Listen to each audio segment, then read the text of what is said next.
Hello and welcome to another Tabletop Games Blog Saturday review. We had just landed in Normandy.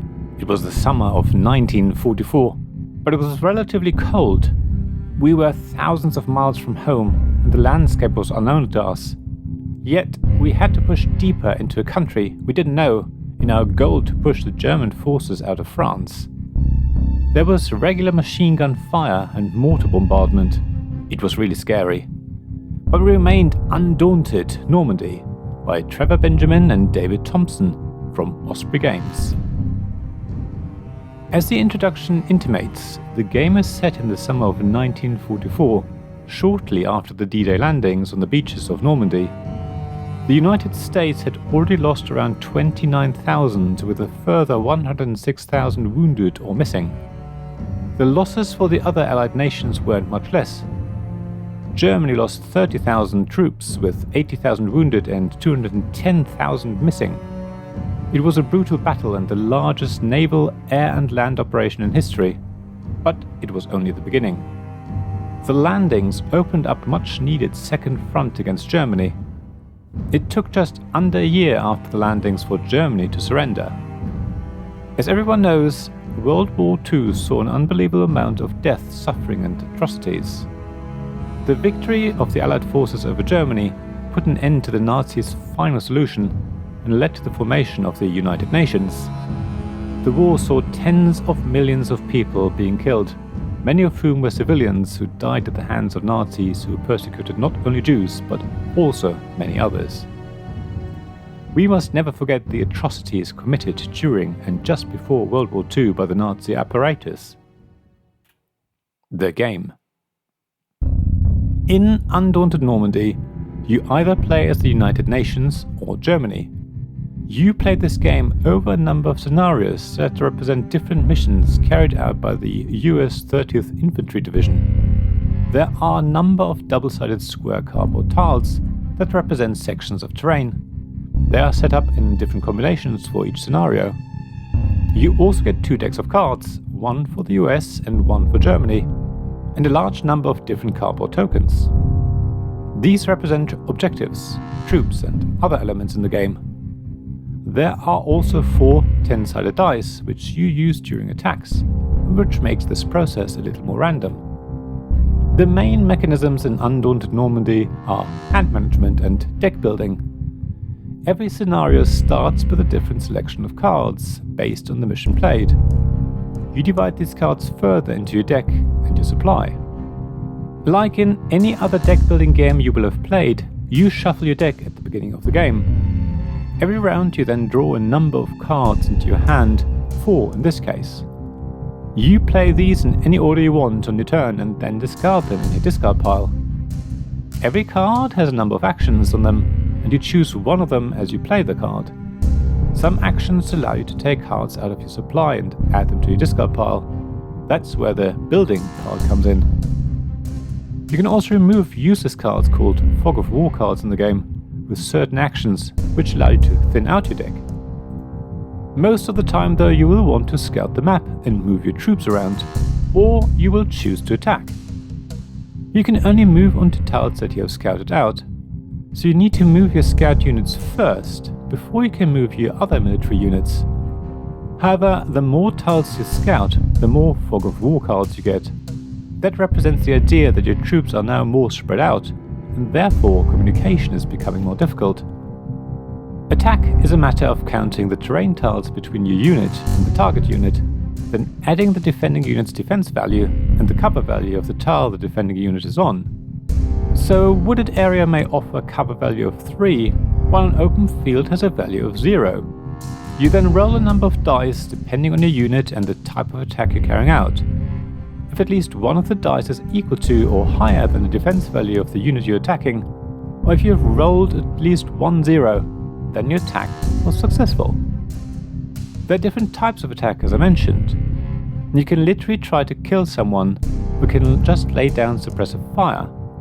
The former is harder, but if successful, the other player will have to remove a card from the game.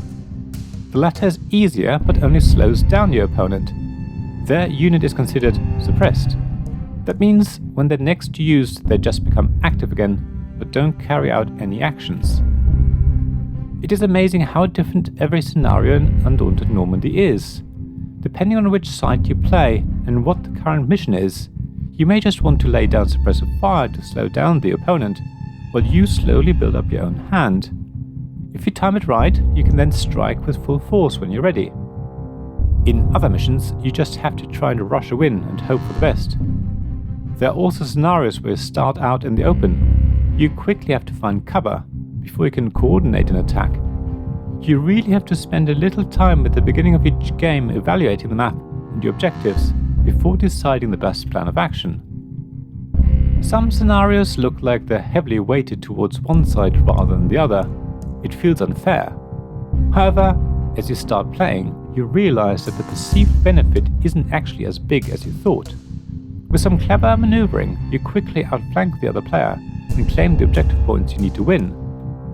Speaking of objective points, many scenarios' goals is to basically conquer specific locations and control them to win. However, there's also always the option to destroy your enemy's rifleman units.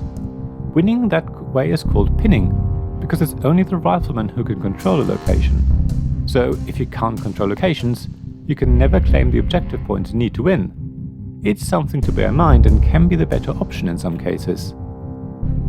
Undaunted Normandy sometimes feels like it will never end. Both sides have found their perfect cover and have dug themselves in. There seems to be an endless exchange of fire that slowly whittles down both players' forces. You're about to offer a draw when you suddenly spot an opportunity, or maybe your opponent sees something you've missed. Quite often the game ended suddenly, at a point when it felt like it could continue for another half hour or more. I was often really surprised. I sometimes felt that sudden victory was just a matter of being lucky with my card draw, or that the other player just had bad luck. Other times, I felt like I had found the perfect moment to strike and gained a deserved victory. In most cases, one player simply didn't see the opportunity their opponent had and left themselves wide open. Undaunted Normandy is really clever in that respect. You always have to make sure you've covered your bases. It's easy to be lulled into a false sense of security. If you take your eye off the situation for a round, your opponent could get the opportunity they need to win. You also need to keep an eye on the cards the other player has in their deck and which they have played. More often than not, you can use your own cards in a much better way if you know that the other player no longer has certain cards in their draw deck. It's very much like most deck builders in that respect. The verdict.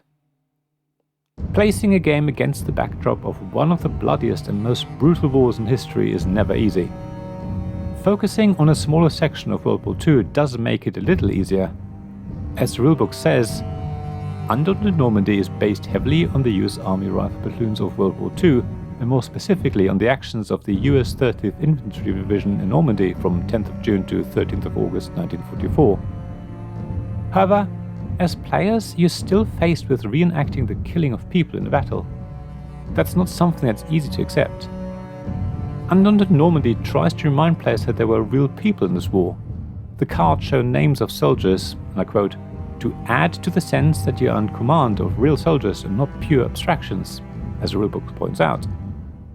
They're not necessarily names of some of the people who actually fought in the campaigns that the game's scenarios represent, but, and I quote again, have been generated from names that were common in the period and are not meant to refer to any person living or dead. There are very few wargames that really bring the brutality of war to life. In most wargames, players are distanced from the death and suffering of people, and Undaunted Normandy is no different.